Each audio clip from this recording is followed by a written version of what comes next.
Hello बच्चों, कैसे हो आप लोग। आज इस वीडियो में हम स्टार्ट करते हैं TYBMA SAM 6 का SFM यानी कि स्ट्रैटेजीज फाइनेंशियल मैनेजमेंट का क्वेश्चन पेपर 2020 विद सॉल्यूशंस। तो आज जो हम कर रहे हैं वो क्वेश्चन नंबर 3 का ए पार्ट है बेसिकली। तो इसके अंदर अब तक हमने क्वेश्चन नंबर 1 से लेकर क्वेश्चन नंबर 2 के जितने भी क्वेश्चन थे, ऑप्शनल क्वेश्चन भी हमने कंप्लीट कर लिए। आज क्वेश्चन नंबर 3 का ए पार्ट देखते हैं, ठीक है। इस वीडियो में हम क्वेश्चन नंबर 3 का ए और क्वेश्चन नंबर 3 का बी पार्ट देखेंगे, ठीक है। तो क्वेश्चन नंबर 3 का ए देखिए, कितना सिंपल सा सम दिया हुआ है जो कि 7 मार्क्स के लिए है। इसमें लिखा हुआ है सलोनी लिमिटेड हैज ₹70 लाख, ठीक है, allotted for capital budgeting purpose and the proposals and the associated profitability index have been determined. तो यहाँ पे आपको इस टेबल के अंदर प्रोजेक्ट गिवन है ABCDEF तक गिवन है, टोटल 6 प्रोजेक्ट गिवन है और उसका इनिशियल इन्वेस्टमेंट गिवन है, प्रॉफिटेबिलिटी इंडेक्स भी गिवन है। यहाँ पे PI लिखा मैंने। फर्स्ट इसमें लिखा है ये calculate NPV for each of the project. आपको ABCDEF ये सबका आपको क्या निकालना है, NPV निकालना है क्लास। और सेकंड वन क्या करना है, which of the following above investment should be undertaken. Assume the projects are, क्या लिखा हुआ है, the projects are in individual and there is no alternative use of the money allocated for the capital budgeting. तो आपको बताना है कि इसमें से कौन सा प्रोजेक्ट बहुत ही अच्छा रहेगा, ठीक है, सोनाली लिमिटेड के लिए, जिसमें आपका ज़्यादा कॉस्ट भी नहीं लगेगा। आपको कैपिटल बजटिंग करना है यहाँ के अंदर, ठीक है। क्या करना है, कैपिटल बजटिंग इसके अंदर। तो चलिए कैसे करना है इसमें ये देख लेते हैं हम। तो देख सकते हैं यहाँ पे जो कॉलम है वैसे मैंने दिया प्रोजेक्ट है, ठीक है, इनिशियल इन्वेस्टमेंट है और PI गिवन है। अब मैं क्या करूँगा, इसको थोड़ा सा एक्सटेंड करता हूँ। देखिए इसमें आपको NPV निकालना है ईच एंड एवरी प्रोजेक्ट के लिए, तो हम इसमें ही सॉल्व करेंगे। तो मैं इसको कॉलम को एक्सटेंड करता हूँ, ठीक है। ईच एंड एवरी प्रोजेक्ट के लिए करना तो इसमें ही करता हूँ मैं सोल्यूशन।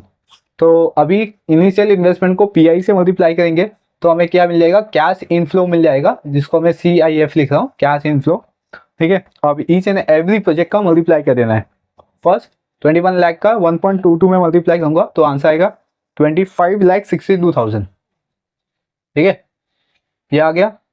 फिर नेक्स्ट है 10,50,000 का मल्टीप्लाई करूंगा 0.95 में तो आएगा 9,97,500 एंड आफ्टर 24,50,000 का 1.20 में मल्टीप्लाई करूंगा तो आंसर आएगा 29,40,000, ठीक है। एंड देन 31,50,000 का मल्टीप्लाई करते हैं हम लोग 1.18 में तो आंसर आएगा 37,17,000। फिर 14 लाख का 1.20 में मल्टीप्लाई करूंगा तो 16,80,000, ठीक है। एंड लास्ट वन 28 लाख का मल्टीप्लाई करते हैं 1.05 में, जिसका आंसर आएगा 2,94,000। क्लियर, यहाँ तक आपको क्या मिल गया, CIF मिल गया फाइनली। अब हम क्या निकाल सकते हैं, इस पे NPV निकाल सकते हैं, NPV। ओके, तो NPV कैसे निकालना है आपको, CIF से आपको इनिशियल इन्वेस्टमेंट माइनस कर देना है। तो दोनों को माइनस करते हैं क्लास, याद रखिए CIF से आपको इसमें से ये माइनस करना है क्लास। तो 25,62,000 में से 21 लाख माइनस कर दो तो 4,62,000, क्लियर। फिर नेक्स्ट 9,97,500 में से 10,50,000 माइनस कर दो तो आंसर आएगा 52,500 बट माइनस में आएगा इसलिए इसको हम ब्रैकेट में राइट डाउन करेंगे, ठीक है। नेक्स्ट 29,40,000 को 24,50,000 से माइनस करते हैं तो इसमें आएगा 4,90,000, ठीक है, पॉजिटिव आएगा। फिर 37,17,000 में से 31,50,000 माइनस करते हैं तो आंसर आएगा 56,70,000, सॉरी 5,76,000, ठीक है। नेक्स्ट है 16,80,000 से 14 लाख माइनस करेंगे तो 2,80,000। देन इसके बाद 2,94,000 से यहाँ पे माइनस करेंगे, एक सेकेंड, ये कितना है अपने पास, ये 2,94,000 नहीं है, ये 29,40,000 है, ठीक है। फिर अब इसको माइनस करते हैं 28 लाख से तो आएगा कितना, 1,40,000, 1,40,000। ये NPV आ गया अपना फाइनली। अब इसको क्या करना होता है, देखो इसके अंदर आपको रैंक करना होता है। कंपनी इसको आइडेंटिफाई कैसे करेगी, बाय रैंक से आइडेंटिफाई करेगी, ठीक है। तो इसमें हम क्या करते हैं, रैंक करेंगे क्लास। तो रैंक कैसे करना है, इसमें जो सबसे हाईएस्ट रहेगा उसको रैंक 1, ठीक है, और जो कम रहेगा उसको रैंक 2 उसके अकॉर्डिंग आपको चलते रहना है। अभी सबसे ज़्यादा हाईएस्ट किस में देखिए, ये 4,62,000, ये तो बहुत ही ज़्यादा नेगेटिव में है, तो उसको सबसे लास्ट में लेंगे।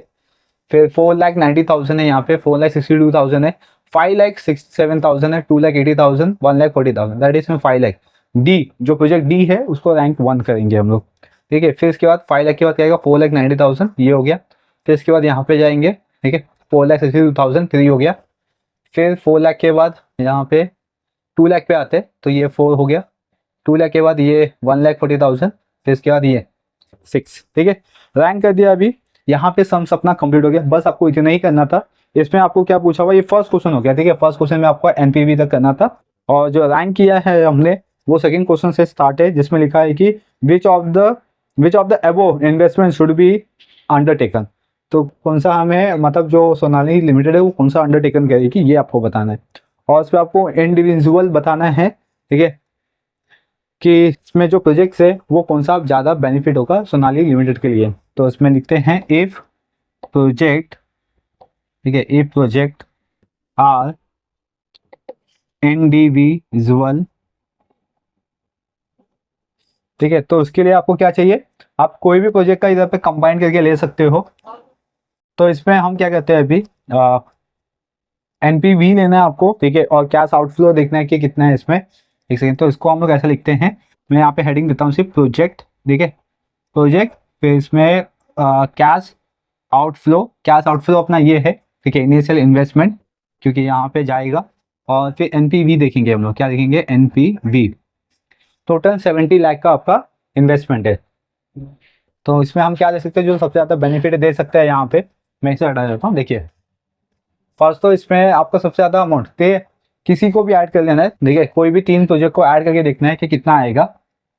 कंपनी क्या करेगी, रैंक 1, रैंक 2 और रैंक 3, मतलब 3 ऐसे प्रोजेक्ट को सेलेक्ट करेगी जिसको ज़्यादा बेनिफिट दे सके। तो जैसे देख सकते हैं हम लोग, ज़्यादा बेनिफिट यहाँ पे मिल सकता है आपका,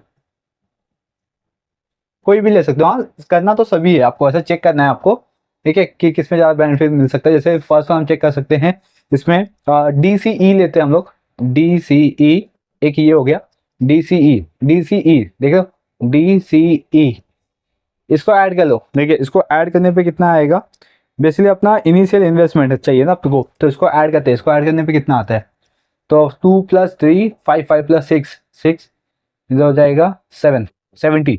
देख सकते हो 70 लाख यहाँ पे पूरा हो गया कैश आउटफ्लो। ये तो अपने को चाहिए, क्योंकि यहाँ पे जो सोनाली लिमिटेड थी, ठीक है, उसका 70,000 का इनिशियल इन्वेस्टमेंट है, तो 70,000 हमें यहाँ पे मिल गया है। इसका एनपीवी देख लो कितना आता है, एनपी का टोटल मान लो कितना आएगा, 4 लाख, 5 लाख, 9 9 + 2 11 12 13 13,37,000, ठीक है। एक ये आ गया, जो कि ये जो अपना कैश आउटफ्लो है, इतना कंपनी के पास तो इतना वो कैश इन्वेस्टमेंट कर रही है, ठीक है। एक ये हो गया, और कौन सा देख सकते हो आप, और कोई भी देख सकते हो यहाँ पे, जैसे कि, और इसके नियरेस्ट क्या हो सकता है, या इतना पहुंचना चाहिए, तो आप कोई भी देख सकते हो। हाँ जैसे देख सकते हो यहाँ पे, अगर मैं इसको ऐड करता हूँ ABC को, तो कितना होता है ये 2 5 6 5 हो गया, 5 लाख, इसको ऐड करेंगे तो 56 लाख, अगर इसको ऐड करते हैं तो पूरा 56 लाख होता है क्लास, ठीक है, ABC को 56 लाख। और क्या ले सकते हैं इसमें हम लोग, अगर मैं यहाँ पे DEF लेता हूँ तो ये होता है 3 4, और ये हो जाएगा 4 6 6 7 7, मतलब यहाँ पे आ रहा है 71,50,000। ये तो बहुत ज़्यादा हो गया क्लास, ठीक है, जो कि अपने को 70 लाख तक का ही इन्वेस्टमेंट दिया हुआ है, तो हम लोग ये DEF नहीं ले सकते, ठीक है। तो इसमें ABC एक तो आएगा, और दूसरा क्या आएगा इसमें, एक दिखते हैं हम लोग DA, रैंक 1 है ना, रैंक 1 से स्टार्ट करना है, ठीक है, DAE, इसको भी चेक कर लेते। तो इसमें कितना आएगा, ये DAE ना, इसको ऐड करने पे आएगा 66,50,000, 66,50,000, ठीक है। ये आ गया, इसका एनपीवी देख लो क्लास, इसका एनपीवी आएगा 13,09,000, ठीक है। एनपीवी के अकॉर्डिंग जाना है, देखिए देख सकते हो यहाँ पे, अगर मैं इसको भी करता हूँ, देखिए अपना रैंक 1 के अकॉर्डिंग, पहला तो डी लिया है रैंक 1 के अकॉर्डिंग, ठीक है, रैंक 1, फिर यहाँ पे 2 लिया हमने, ठीक है, फिर इसके अकॉर्डिंग, वैसे ही हमेशा रैंक 1 के अकॉर्डिंग लो, तो आपको ईजी हो जाएगा समझने में। तो देख सकते हो अब इसके आगे भी जाएंगे ना तो हमें क्या दिखाई देगा कि इससे कम आते रहेगा, ये जो देख रहे हो एनपीवी, इससे कम अमाउंट आते रहेगा। तो दैट इज मीन कंपनी को क्या सेलेक्ट करना चाहिए, कौन सा प्रोजेक्ट, डीसीई, कंपनी क्या सेलेक्ट करेगी, डीसीई प्रोजेक्ट सेलेक्ट करेगी। चलिए अब इसका कंक्लूजन देते हैं, स्टेटमेंट देते हैं, क्योंकि यहाँ पे सजेशन मांगा हुआ है तो हम उसका सजेशन लिखेंगे। सजेशन मैं यहाँ पे लिखता हूँ, क्या लिखेंगे, देयरफॉर द कंपनी, ठीक है,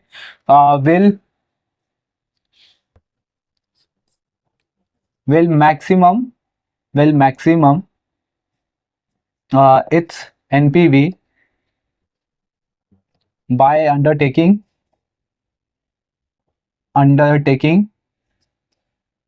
project DCE, ठीक है। आप लोग और भी सब कुछ करके देख सकते हो, देखिए ऐसा कोई कंपल्सरी नहीं सिर्फ इतने भी छोड़ देना है, ठीक है, मतलब ऐसा कोई जरूरी नहीं कि आपको सब करना है, आपको सिर्फ चेक करना है। क्या देखो यहाँ पे इनिशियल इन्वेस्टमेंट कितना है अपना 70,000, 70 लाख, ठीक है, और 70 लाख का ही आपका यहाँ पे गिवन है। तो दैट इज मीन्स कंपनी को कौन सा प्रोजेक्ट सेलेक्ट करना चाहिए, DCE ही सेलेक्ट करना चाहिए, क्योंकि उसके ये कैश आउटफ्लो से ये मैच कर रहा है, ठीक है। आई होप क्लास की ये जो पूरा कॉन्सेप्ट था ये आपको समझ में आ गया, बस इतने ही से करना है जो कि आपको 7 मार्क्स के लिए दिया हुआ है। चलिए अब हम मूव ऑन करेंगे इसके बी पार्ट पे, तब तक इसको नोट डाउन कर लीजिए आप। ओके क्लास, अभी हम स्टार्ट करते हैं क्वेश्चन नंबर 3 का बी। इसमें गिवन है कैलकुलेट इकोनॉमिक वैल्यू एडेड, यानी कि EVA, ये आपको कैलकुलेट करना है। And with the help of the following information of hypothetical limited, ठीक है, यहाँ पे कंपनी का नाम गिवन है हाइपोथेटिकल लिमिटेड, ठीक है। और इसमें आपको कुछ डेटास गिवन है, जैसे देख सकते हो यहाँ पे पर्टिकुलर्स गिवन है, इसमें फाइनेंशियल लीवरेज गिवन है। फाइनेंशियल लीवरेज का यहाँ पे आपको टाइम में गिवन है values 1.4 time. Equity capital given है 1,17,000, मतलब कि 170 लाख गिवन है। रिजर्व एंड सरप्लस गिवन है 130 लाख गिवन है। एंड 10% रिजर्व डिवेंचर्स गिवन है यहाँ पे 400 लाख का, और टैक्स रेट गिवन है 30%, और कॉस्ट ऑफ इक्विटी गिवन है 17.5% का, ठीक है। EMV यहाँ पे आपको बोला है कैलकुलेट करने के लिए, पहला तो EMV बोल दिया मैंने गलती से, EVA यहाँ पे आपको कैलकुलेट करना है, इकोनॉमिक वैल्यू एडेड। देखिए बेसिकली इसका फॉर्मूला क्या होता है, आपको फॉर्मूला याद होना चाहिए। क्या होता है इसका फॉर्मूला, NOPAT, ठीक है, ये आपके ऑब्जेक्टिव्स में था क्वेश्चन नंबर 1 में। फिर इसको माइनस करना है आपको, किससे करना है, कैपिटल, ठीक है, कैपिटल एम्प्लॉयड, ठीक है, कैपिटल एम्प्लॉयड से माइनस करना है। फिर इसका कैपिटल एम्प्लॉयड इनटू यहाँ पे करना है cost of capital, cost of, यहाँ पे लिखता हूँ कॉस्ट ऑफ कैपिटल, ये पूरा एग्जैक्ट यहाँ पे फॉर्मूला से, राइट। तो इसमें कॉस्ट ऑफ कैपिटल कैसे निकलेगा, ठीक है, कैपिटल एम्प्लॉयड कैसा आएगा, और NOPAT कैसा आएगा। NOPAT का फुल फॉर्म क्या होता है, net operating profit after tax, ठीक है, ये आपको निकालना है, ये EVA का फॉर्मूलाज है, ठीक है। तो अब इसके अंदर एक एक टर्म्स को निकालते हैं, पहले तो NOPAT निकालते हैं। NOPAT ये आता है आपका फाइनेंशियल लीवरेज के बेसिस पे, ठीक है। अब देखो इसमें क्वेश्चन में आपको फाइनेंशियल लीवरेज दिया हुआ है, यहाँ पे फॉर्म लिखता हूँ मैं, फाइनेंशियल लीवरेज, फाइनेंशियल लीवरेज, ठीक है। सबको फाइनेंशियल लीवरेज का फॉर्मूला याद होगा, क्योंकि आपने प्रोजेक्ट मैनेजमेंट के कॉन्सेप्ट किए हैं, तो उसमें भी फाइनेंशियल लीवरेज, ऑपरेटिंग लीवरेज और कंबाइंड लीवरेज जैसे कॉन्सेप्ट है। तो फाइनेंशियल लीवरेज का फॉर्मूला क्या होता है, EBIT अपॉन EBT। लेकिन आप बोलोगे सर इसमें तो EBIT नहीं गिवन है, EBT गिवन नहीं है, कुछ तो गिवन ही नहीं है इसके अंदर, तो फिर क्या करेंगे। तो यहाँ पे देखो ऐसा कर सकते हैं हम लोग, ये तो फॉर्मूलाज है, ठीक है। इसमें EBIT पहले ऐसा लिखते हैं हम लोग, EBIT।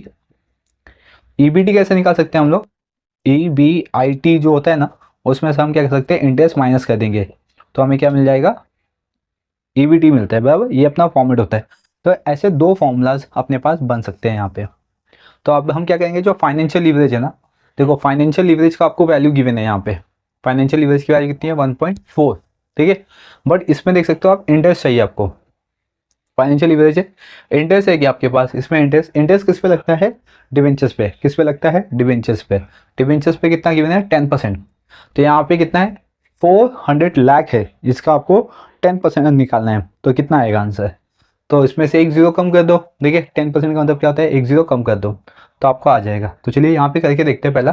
तो इसमें फर्स्ट वन हम क्या निकालेंगे, इंटरेस्ट निकालते हैं क्लास, ठीक है, ये फॉर्मूलाज है, इसका सोल्यूशन देखते हैं हम लोग। यहाँ पे फर्स्ट हम लोग क्या करेंगे, यहाँ पे इंटरेस्ट निकालते, हम लोग एग्जैक्ट निकाल क्या थे, NOPAT निकालते हैं, ठीक है। इंटरेस्ट निकालेंगे, इंटरेस्ट कैसे निकलेगा आपका, डिवेंचर्स पे, ठीक है, इंटरेस्ट ऑन डिबेंचर ऐसा लिख लेता हूँ ताकि आपको याद रहेगा, इंटरेस्ट ऑन डिबेंचर्स। ठीक है, तो यहाँ पे डिबेंचर्स का कितना अमाउंट है, 400 लाख है बेसिकली, इंटू 10%। ठीक है, इसका 10% कर दो तो कितना आएगा 40। ठीक है, 40 लाख आएगा बेसिकली, तो यहाँ पे 40 लेते हैं, समझा। अब हम यहाँ पे यूज करते हैं फाइनेंशियल लीवरेज का फॉर्मूला। फाइनेंशियल लीवरेज, इसका फॉर्मूला क्या आता है, यहाँ पे लिखता हूँ मैं, E B I T upon E B T minus interest. ठीक है, ओके। फाइनेंशियल लीवरेज कितना है, 1.4 है। कितना है, 1.4। इसमें से हम ई बी आई टी लेते हैं, ई बी आई टी तो गिवन नहीं है हमें, तो उसको सेम लिखना पड़ेगा यहाँ पे। फिर ई बी टी भी सेम लिखना पड़ेगा क्योंकि ई बी टी भी नहीं है, sorry E B I T आएगा यहाँ पे भी, E B I T, E B I T. और इंटरेस्ट कितना आया 40, तो यहाँ पे लिखते हैं 40। ठीक है, अब हम क्या करेंगे, यहाँ पे इसका क्रॉस मल्टीप्लाई करते हैं, राइट ना, क्रॉस मल्टीप्लाई करते हैं। यहाँ पे आ जाता हूँ मैं, इसका क्रॉस मल्टीप्लाई देखते हैं, 1.4 है यहाँ पे, इसका मल्टीप्लाई करेंगे E B I T minus 40 equal to क्या आएगा, E B I T. Clear, क्या किया, इसको मैं इस साइड लेके आया तो इसका क्रॉस मल्टीप्लाई हो जाएगा, तो इसका मल्टीप्लाई करते हैं, तो 1.4 E B I T, that is mean ये 1.4 इस ब्रैकेट में जाएगा, तो ई बी आई टी हो गया, फिर माइनस, फिर 1.4 का मल्टीप्लाई 40 में भी होगा, हाँ, तो 14 4 सा 56 होता है, तो दैट इज मीन 56 आ गया यहाँ पे। ठीक है, फिर equal to E B I T. ठीक है, अभी देखो क्या करना है, ई बी आई टी को इधर लेके आते हैं और 56 को इधर लेके जाते हैं, तो 1.4 ई बी आई टी। ठीक है, ये प्लस एक साइड आएगा तो minus E B I T equal to, ये माइनस में इस साइड आएगा तो प्लस 56। अभी ये 1.4 ई बी आई टी है और यहाँ पे कुछ नहीं है तो 1 होता है, कुछ नहीं है तो 1, तो 1 से माइनस करेंगे तो इसमें आएगा 0.4 E B I T equal to 56। तो मैंने ई बी आई टी को सेम अपने प्लेस पे रखा, 0.4 देख लो ना, इसको मैं शिफ्टेड करूँगा 56 के पास, यहाँ पे शिफ्टेड कर दिया, तो 56 डिवाइड बाई 0.4 डिवाइड में आ जाएगा, हाँ, इसको डिवाइड कर दो, तो क्या आएगा आपके पास, E B I T equal to कितना आएगा 140, कितना आएगा 140। ठीक है, इसी ई बी आई टी को हम क्या बोलते हैं, एन ओ, ठीक है, N O P A T बोलते हैं। ठीक है, समझा, तो अपने पास क्या आ गया, N O P A T आ गया, समझ रहे हो यहाँ पे। चलो, सॉरी इसको नहीं बोल सकते, इसको कैसे बोलेंगे क्योंकि ये तो आफ्टर टैक्स हो गया, इसको हम लोग earning before interest and tax है ना, इसको N P B I T बोलते हैं, मतलब net profit before interest and tax हो गया। तो अब हम क्या करेंगे, इसमें से ना टैक्स को लेस कर देते हैं, लेस क्या करेंगे इसको, टैक्स। ठीक है, और टैक्स रेट आपको गिवन है 30%, 30%, तो 140 का 30% कितना होता है, 42। ठीक है, उसको लेस कर दो, तो अपने पास क्या आ जाएगा, N O P A T, अब आ जाएगा class N O P A T, इसको लेस करते हैं तो कितना आएगा 98। जो 98 आ गया, N O P A T मिल गया आपको। अब हम क्या चाहिए अपने को, कैपिटल एम्प्लॉयड चाहिए, और अपने को और क्या चाहिए, कॉस्ट ऑफ कैपिटल चाहिए। ठीक है, दोनों चाहिए, तो उसके लिए हम क्या करते हैं, कॉलम बनाएंगे। कॉलम बहुत छोटा सा है, ठीक है, इसमें लिखते हैं फर्स्ट वन क्या चाहिए, सोर्सेस चाहिए अपने को, सोर्सेस। ठीक है, आई थिंक इसमें नहीं हो पाएगा, एक सेकेंड, इसको मैं ऐसा करता हूँ, हाँ,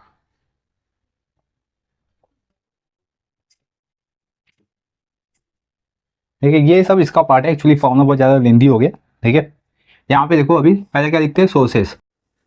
ठीक है, सोर्सेस में अपने पास मतलब कि कंपनी के पास फंड कहाँ से जनरेट होगा, ठीक है, सोर्सेस क्या है उसके जनरेट होने के लिए, तो अपने पास क्या है, इक्विटी है, रिजर्व है और 10% डिवेंचर्स है, हमेशा यही रहेगा। ठीक है, क्योंकि क्या एक फाइनेंशियल लीवरेज जिससे हमने किया तो आ गया, टैक्स से भी किया हमने, कॉस्ट ऑफ कैपिटल यहाँ पे गिवन है। ठीक है, ये कॉस्ट ऑफ कैपिटल से exact weight of the cost of capital निकालेंगे हम लोग, तो देखते कैसे। सोर्सेस में 3 है अपने पास, ठीक है, तो इसको मैं कॉलम वाइज करता हूँ। तो सोर्सेस में आएगा आपका, एक तो इक्विटी शेयर्स कैपिटल आएगा, ठीक है, फिर रिजर्व एंड सरप्लस आएगा, ठीक है, फिर दूसरा आएगा 10% डिवेंचर्स, ठीक है, ये हो गया। फिर इसका अमाउंट लिख दो क्लास, इसका टोटल भी चाहिए रहेगा हमें। इक्विटी शेयर कैपिटल कितना है 170, 170 फिर 130 फिर 400, सबको ऐड कर दो क्लास, कितना आएगा 700। ठीक है, 700 हो गया। अब नेक्स्ट थिंग आपको क्या चाहिए, इसमें वेट चाहिए। क्या चाहिए, याद रखो यही फॉर्मेट है पूरा। वेट, वेट बहुत सिंपल है निकालना। ये जो 170 में से 700 को, मतलब 170 डिवाइड बाय 700 करो। क्या करोगे, वेट कैसे निकालोगे, याद रखो। हाँ, मैं यहाँ पे एक करके बता रहा हूँ। 170 डिवाइड बाई 700, ठीक है। तो 0 0 कैंसिल, 70 को अभी 700 से डिवाइड कर दो, तो आंसर कितना आएगा 0.24 आएगा। कितना आएगा 0.24। सेम इसी तरीके से 130 डिवाइड बाई 700 कर देंगे क्लास, तो 0.19 आएगा। फिर 400 को 700 से डिवाइड कर दो, तो इसमें आएगा 0.357। ठीक है, ये हो गया। नेक्स्ट थिंग, इसमें हम कॉस्ट निकालते हैं अभी। ठीक है, कॉस्ट, जो कि कॉस्ट ऑफ कैपिटल गिवन है आपको। कॉस्ट ऑफ कैपिटल यहाँ पे सकते हो कि कॉस्ट ऑफ कैपिटल इक्विटी का गिवन है बेसिकली। तो इक्विटी में क्या क्या कवर होता है आपका, इक्विटी एक कवर होता है, एक आपका रिजर्व कवर होता है। क्या कवर होता है, एक रिजर्व सरप्लस और एक इक्विटी। ठीक है, डिवेंचर कवर नहीं होता। डिवेंचर क्या है आपका, बोरोड फंड है। ठीक है, इक्विटी और रिजर्व क्या होता है आपका, ओन फंड होता है। क्लियर। अब आपको क्या करना है, इसमें डिवेंचर्स का कॉस्ट ऑफ कैपिटल निकालना है। तो कॉस्ट ऑफ कैपिटल कैसे लिखते हैं, देखो कॉस्ट ऑफ कैपिटल के ही लिखते हैं ना हम लोग, तो यहाँ पे भी क्या लिखते हैं, डिवेंचर्स है यहाँ पे। तो कॉस्ट ऑफ, यहाँ पे लिखेंगे डिवेंचर्स, तो के डी इसको रिप्रेजेंट करते हैं। इसका फॉर्मूला होता है equal to I minus in the bracket 1 minus T, T for tax. देखिए मैं यहाँ पे पूरा लिखता हूँ ताकि आपको समझ में आए। आई से तो समझ में आएगा, आई क्या होता है आपका, इंटरेस्ट होता है। ठीक है, अभी देखो आई इंटरेस्ट रेट है ना, इंटरेस्ट रेट कितना है अपने पास 10% का यहाँ पे। तो 10 माइनस 1 माइनस टैक्स कितना है अपने पास 30% है ना। टैक्स कितना है यहाँ पे देख सकते हो 30%। तो 30% को कैसे लिखेंगे हम लोग, 0.3 लिखते हैं। तो 10 माइनस, इसको माइनस कर दो तो 0.7, इसका मल्टीप्लाई, सर इसको माइनस करेंगे क्लास, मल्टीप्लाई नहीं करेंगे। हाँ, रॉन्ग हो गया क्योंकि यहाँ पे माइनस कितना, एक सेकेंड, यहाँ पे मल्टीप्लीकेशन आता है, इसका मल्टीप्लाई करेंगे तो आंसर कितना आएगा 7%। तो दैट इज में अपने को 10% वेंचर मिल गया 7। आई प्लस के ये जो कॉन्सेप्ट था इतना तो समझ में आ गया आपको कैसे करना है। अब हम क्या करेंगे, वेट और कॉस्ट इसका मल्टीप्लाई कर देंगे। ठीक है, ये दोनों का क्या करेंगे, मल्टीप्लीकेशन। ठीक है, याद देखिए, तो इसमें लिखेंगे डब्ल्यू कॉस्ट ऑफ, WACC लिखते। ठीक है, weighted amount into cost of capital, इसका मल्टीप्लाई कर दो तो फर्स्ट 4.2 आएगा। ठीक है, फिर आएगा नेक्स्ट 3.325, फिर 0.57 इंटू 7 करते तो इसका आंसर आएगा 4। एंड देन फिर सबका टोटल करेंगे, 4 प्लस 3 7, 7 प्लस 4 11, 11 इधर पे आएगा 525। ठीक है, weightage average cost of capital अपने को मिल चुका है कितना 11.525। अब हम लोग क्या करेंगे, यहाँ पे अपना जो एग्जैक्ट अपने को फाइंड आउट करना था वो था इकोनॉमिक वैल्यू एडेड, यानी कि EVA। इसका फॉर्मूला मैंने बताया NOPAT। इसको माइनस करना है किससे, देख सकते हो कॉस्ट ऑफ एम्प्लॉयड से माइनस करना है, सॉरी कैपिटल ऑफ एम्प्लॉयड से, कैपिटल एम्प्लॉयड। ठीक है, इनटू इधर क्या कॉस्ट ऑफ कैपिटल है। देखिए कॉस्ट ऑफ कैपिटल का मतलब ये होता है WACC। क्लियर, NOPAT, NOPAT कितना है अपना, NOPAT यहाँ पे सकते हो 98 आया, सिर्फ 98। इसको माइनस करेंगे, कैपिटल एम्प्लॉयड कितना है 700, फिर WACC कितना आया 11.525। तो 98 लिखा यहाँ पे माइनस, इसका मल्टीप्लाई कर दो 700 इंटू 11.525, तो आंसर आएगा 80.675। ठीक है, अब माइनस कर दो तो आएगा 17.325। तो ये आ गया अपना EVA। ठीक है, आपको कैलकुलेट क्या करना था, इतने कैलकुलेट करना था इकोनॉमिक वैल्यू एडेड। आई क्लास की ये जो कॉन्सेप्ट था लेंदी है, देखिए 8 मार्क्स के लिए समय, तो बराबर है ये 8 मार्क्स का सम्स। ठीक है, सिर्फ आपको फॉर्मूला याद होना चाहिए, ये दो फॉर्मूला जो है वो इंपॉर्टेंट है बेसिकली। ये वी निकालने के लिए NOPAT चाहिए। NOPAT कैसा आएगा, EBD आने के बाद उसमें से हम टैक्स माइनस कर देंगे तो अपने को मिल जाएगा NOPAT मिल जाएगा। ठीक है, EBIT आ गया, EBIT से टैक्स माइनस कर दो, ठीक है, तो अपने को क्या मिल जाएगा, NOPAT मिल जाएगा। क्लियर। तो इसमें फाइनेंशियल लीवरेज गिवन है तो फाइनेंशियल लीवरेज का फॉर्मूला यूज करेंगे। तो हर एक सम में ऐसे ही फाइनेंशियल लीवरेज होता है। ठीक है, इसमें ऑपरेटिंग लीवरेज नहीं आता है, क्योंकि ऑपरेटिंग लीवरेज में आपका क्या आता है, कॉन्ट्रीब्यूशन डिवाइड बाई EBIT। तो कॉन्ट्रीब्यूशन इसमें कभी आएगा नहीं। ठीक है, और नेक्स्ट थिंग है, अगर कॉन्ट्रीब्यूशन आ भी गया तो भी दिक्कत नहीं है, क्योंकि आपको ऑपरेटिंग गिवन होगा या ये कॉन्ट्रीब्यूशन भी गिवन होगा, ऑपरेटिंग भी गिवन होगा, तो उसके बेसिस पे आप EBIT निकाल सकते हो। जब EBIT आ जाएगा तो उसमें से टैक्स माइनस कर दो तो आपको क्या मिल जाएगा, NP। ठीक है, NPBIT मिल जाएगा आपको। NPBIT से टैक्स माइनस कर दो तो NOPAT मिल जाएगा। जब NOPAT आ गया उसके बाद आपके पास ये टेबल आएगा जिसको weighted average cost of capital बोलते हैं हम लोग। ठीक है, तो ये आपको कॉलम बनाना है। याद रखिए कॉलम में क्या क्या आता है, सोर्सेस, जिसके अंदर सिर्फ आपको रिजर्व फंड और ओन फंड और बॉरोड फंड लिखना होता है। ओन फंड में आपका equity shares capital, preference shares capital. अगर इसमें प्रेफरेंस आएगा तो भी लिखेंगे, क्योंकि इसमें प्रेफरेंस नहीं था क्वेश्चन के अंदर। क्वेश्चन के अंदर अगर प्रेफरेंस भी आता है तो हम प्रेफरेंस भी लिखते हैं, रिजर्व सरप्लस भी लिखते हैं और 10% डिवेंचर्स भी लिखते हैं। कॉस्ट ऑफ कैपिटल आपको गिवन है यहाँ पे। ठीक है, तो ये कॉस्ट ऑफ कैपिटल आपको तीनों के लिए यूज करना है। अगर क्वेश्चन में प्रेफरेंस शेयर्स आता है तो इक्विटी के लिए भी यूज करना है, प्रेफरेंस के लिए भी यूज करना है, रिजर्व एंड सरप्लस के लिए भी यूज करना है यहाँ पे। ठीक है, और डिवेंचर्स के लिए ये फॉर्मूला यूज करना है यहाँ पे, देख रहे हो।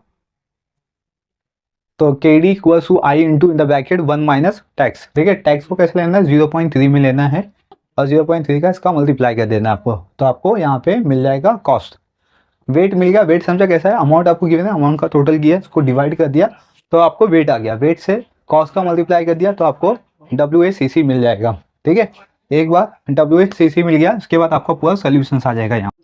आई क्लास की ये जो पूरा कॉन्सेप्ट है ये आपको समझ में आ गया होगा कि किस तरीके से सॉल्व करना चाहिए, जो कि 8 मार्क्स का है, बराबर है, इनफ है, इतना 8 मार्क्स का इतना ही पूछना चाहिए था। ठीक है, तो यहाँ पे देख सकते हो क्वेश्चन नंबर 2 हमने जो किया था उसमें भी 15 मार्क्स मिल सकता है और इसमें भी 15 मार्क्स मिल सकता है। देखो ये 2023 का पेपर है। ठीक है, तो इसके बेसिस पे आपका पेपर पैटर्न भी सेम ऐसे ही है। ठीक है, तो इसके बेसिस पे आपको क्वेश्चन आ सकता है, जैसे अभी बताया कि इस क्वेश्चन के अंदर आपको प्रेफरेंस शेयर्स नहीं था, तो जब आप सॉल्व करोगे या जो आपको पेपर्स आएगा तो उसके अंदर प्रेफरेंस शेयर्स भी दे सकते हैं। ठीक है, अब इसमें फाइनेंशियल लीवरेज है तो शायद आपको ऑपरेटिंग लीवरेज भी दे सकता है इसके अंदर। ठीक है, तो आपको टेंशन लेने की जरूरत नहीं है, आपको सिर्फ फॉर्मुलाज मालूम होना चाहिए। फॉर्मुलाज में फॉर्मुला को प्रॉपर देखिए, सब्स्टिट्यूट करो, वैल्यू सब्स्टिट्यूट करो और उसको सॉल्व करो। ठीक है, कैसे सॉल्व करना है यहाँ पे मैंने आपको समझा दिया। कॉन्सेप्ट क्लियर करके लो, सम कुछ भी आ सकता है, उसका टेंशन नहीं लीजिए। आप अपनी प्रैक्टिस अच्छी रखिए, कॉन्सेप्ट क्लियर कीजिए। चलिए अब हम मूव ऑन करते हैं नेक्स्ट क्वेश्चन पे। बने रहिए चैनल पे, चैनल को सब्सक्राइब कर लीजिए, बेल आइकन प्रेस कर लीजिए ताकि आपको इसी तरीके के अपकमिंग वीडियो मिलते रहेंगे। Thank you for watching.